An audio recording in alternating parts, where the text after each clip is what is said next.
Yo. I don't know what this is for. I don't know what I'm recording for.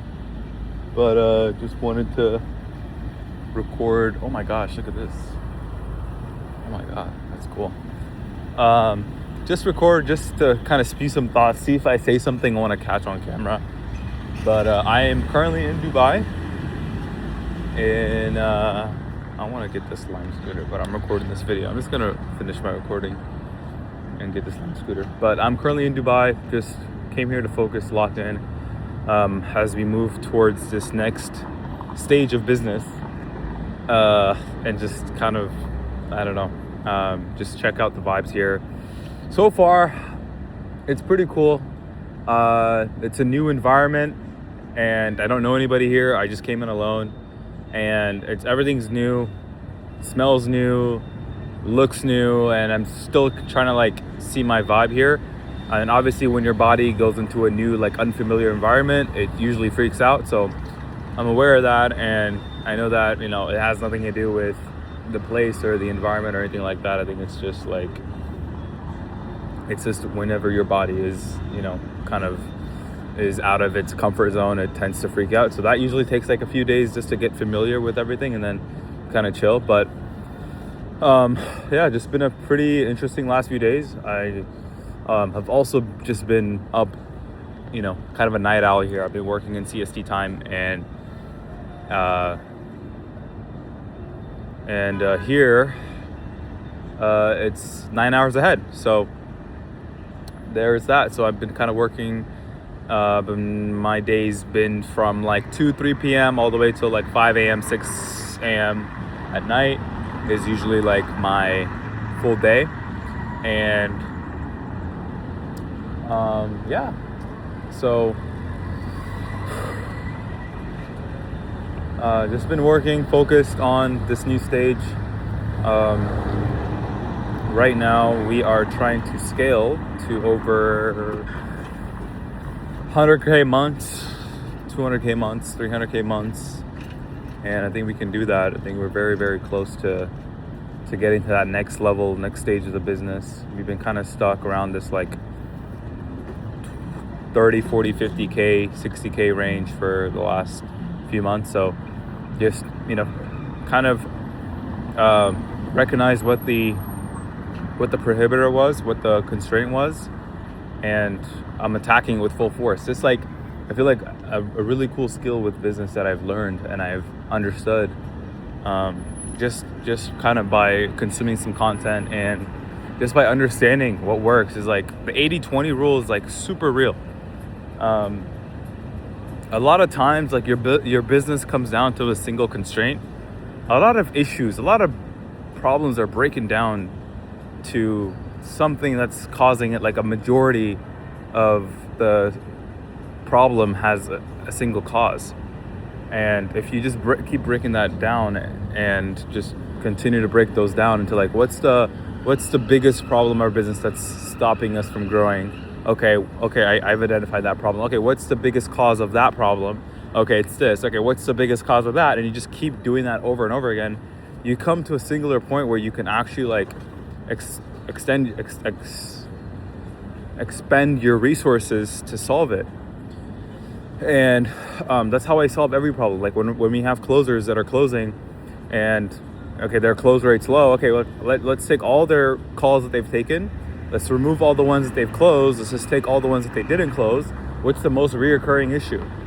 And how do we just attack that with every force that we can?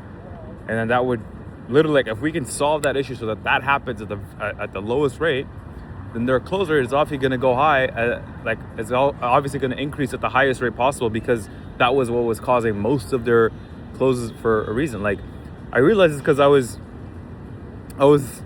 doing some call reviews with some of the closers, and then I was like just doing the call. I wasn't taking the stats. I wasn't doing any data analysis. I was just reviewing the calls and be like, oh, I would have done this differently. I would have done this differently. And I had all these notes of all the different things that I would have done differently on that call. And then I was about to kind of just set up a meeting with the closer and just kind of yell at him. I'm like, oh, don't do this, figure this out. It kind of happened when like there was this week where like a single day where we had like a 0% close rate, and both closers were like super low close rate. And I just said, what's going on? What are they doing wrong? And my first thought was like, I'm gonna review their calls. I'm gonna pick apart everything they did wrong, and get on a call and just rip them apart. And I got to a point where like I had all those notes, and then I was like, okay, hold on, let me just put this into Claude, and let me break Claude. Let me have Claude review these notes and see, okay, out of all these calls, what were the issues that was their fault, and what was the issues that they had no control over, okay? And then I got even deeper. I was like, okay, out of all the issues, what was the most reoccurring issue? Like, what was the top issue that came up on most calls over and over again? And like, just after that point, I was like, okay, let's just attack this. Let's forget all these notes that I'm making, because like a lot of the notes I was making was from issues that were occurring like 1 or 2% of the time, 5% of the time, when there was other issues that was that was occurring 20, 30, 50% of the time. And you know, I was going to give that the same level of attention as the issues that occurred 1% of the time or 2% of the time. So like, when you think of it logically like that, then it just doesn't make any sense to do anything but just find what occurs most of the time and expend all of your resources, energy, time, money into just breaking that down. And I have expanded that view into business as a whole, not just closing and not just sales, but like as a whole, as everything as a whole. Is like, here's where our business is. What's our number one inhibitor? What's our number one constraint? What's the stage in the funnel that is dropping the most, that is not on par with where it needs to be the most out of any stage in the funnel? Okay, it's that stage. Before we do anything else, let's just fix that. Let's just spend all week, if we need to, spend all of our resources, energy, money, time, and brain power into just fixing that issue. And then once we fix that issue, then we can move on to whatever is the biggest issue then. And then after you just continue to do this, your business just continues to grow. Like, there's no other way around it. If you find your number one constraint and you solve it over and over again every single week, you just continue to grow. So my job literally as a CEO, on top of all the different things that I do of like managing the sales team, managing the opening team, managing ads, managing all these things, which now I know that I can't do that. I am now, also, trying to kind of let other people handle that. I've hired a sales manager to talk about that, to kind of take more of that away, because I was doing everything. My main thing every day when I woke up in the morning is like, I have my Claude breakdown. I have it connected to all of our stats. Data analysis is the most important thing in business ever. So I have it connected to all of my stats through Lovable, or, I have webhooks and everything that has literally every little thing spotted to detail. And it's crazy that I actually didn't have this for the first month that we were doing this. Like, for the first month that we were actually scaling, I was like, okay, let's just not track, because that's like, it takes too much time to like set that up. Let's not track. We had a whole month that we just went and just spent a whole bunch of money on ads and just didn't track anything, didn't track the whole funnel, anything. That was just completely stupid. But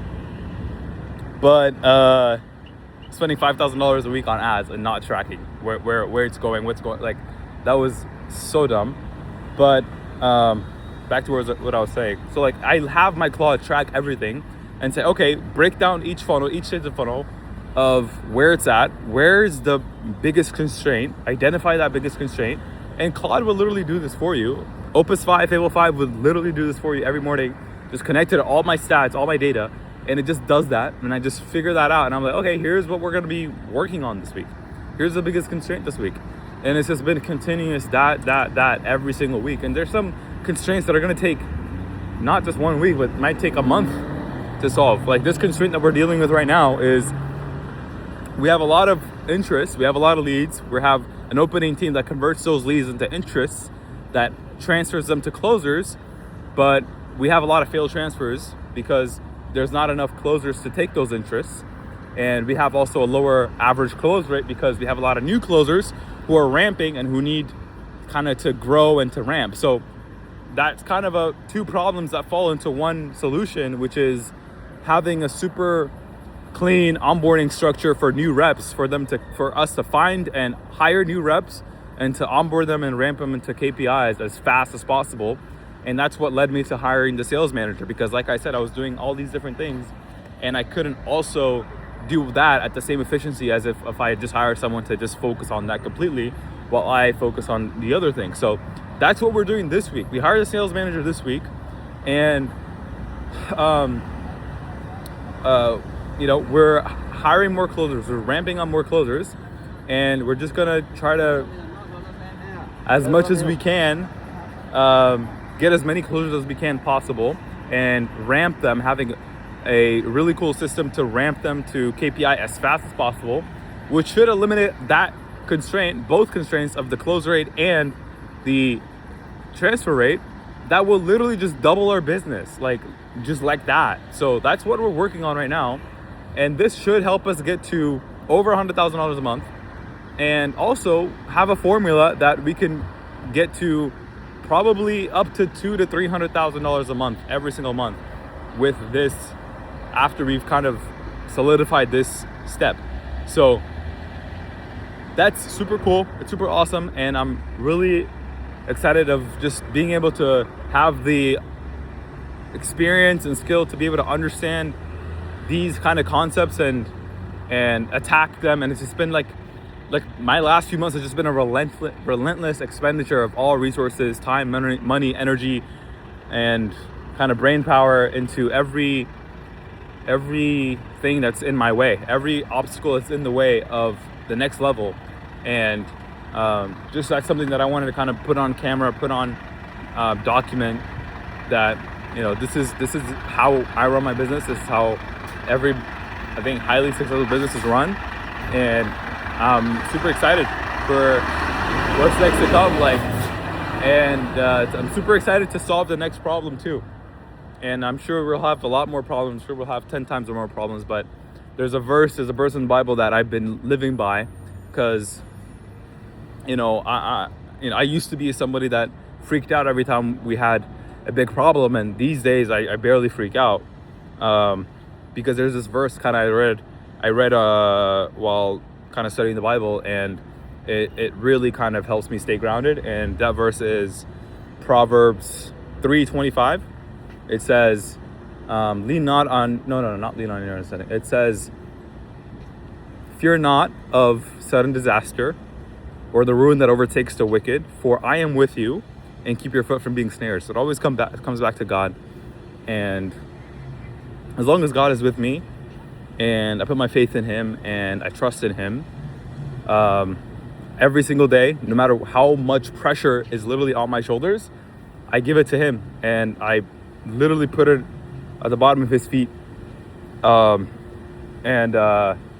recently, sometimes I kind of lack, and especially with new environments, not here, but the week before this, new environments, I didn't really spend that much time with God, didn't really spend that much time in the Word and aligned with God, and just giving God all this pressure that's on my back. And I've realized how much pressure I've actually built up. I have a company with, I don't even know how many people, 8 to 10 people right now that are working in my company. And at this point, there's 8 to 10 people that are working in the company. And it's to the point where there's so much pressure, there's so much going on every single day. And there's so many people that depend on me, that kind of rely on me to answer their questions and to work. And if I'm off one day, if I don't give that pressure to God for a day or a week, then that pressure crumbles on me. And I felt it last week. I felt how much pressure is literally there. If God doesn't take it, how much pressure is really there, that if it falls on me, I could literally get crushed by the amount of pressure that's on me right now. And I've never knew this, because I've always been kind of relying on God, having a really good routine and structure to rely on him and to depend on him and to give him all that pressure. But when I slipped for a little bit and I had to take that pressure on my own, I felt how grand it is and how great that pressure is that was on God. and I can't handle it. Honestly, like as a human being, like I could say whatever I want of how strong I am and how much work I can do, but if God is not helping me with this pressure, I cannot handle all that pressure that's on my back. So I'm very grateful for that, because that's a lot of pressure that's taken off my back, and I felt it last week, and it gave me perspective, and it gave me gratitude for what God is doing for me, because that was unbearable. But that's what gives me gratitude and perspective there. And yeah, so God is the most important thing, and keeping him first, keeping his kingdom first, his presence first is the most important thing in everything that I do. And yeah, we continue to grow, we continue to expend all of our energy, and my goal right now is just to focus and to expend everything that's within me and just put it all on the table, like all the potential, all the skills, all the experiences, this whole journey that I've been on for the past 5 years, and just kind of expend it as much as possible this year for the rest of the year. So that's the plan, and we're going to continue to do that. We're going to get a haircut soon because this is crazy, but we're going to continue to do that, and that's my goal for the rest of the year, is just like use everything that I have and just use it, execute it. So that's the goal. Cool. See ya.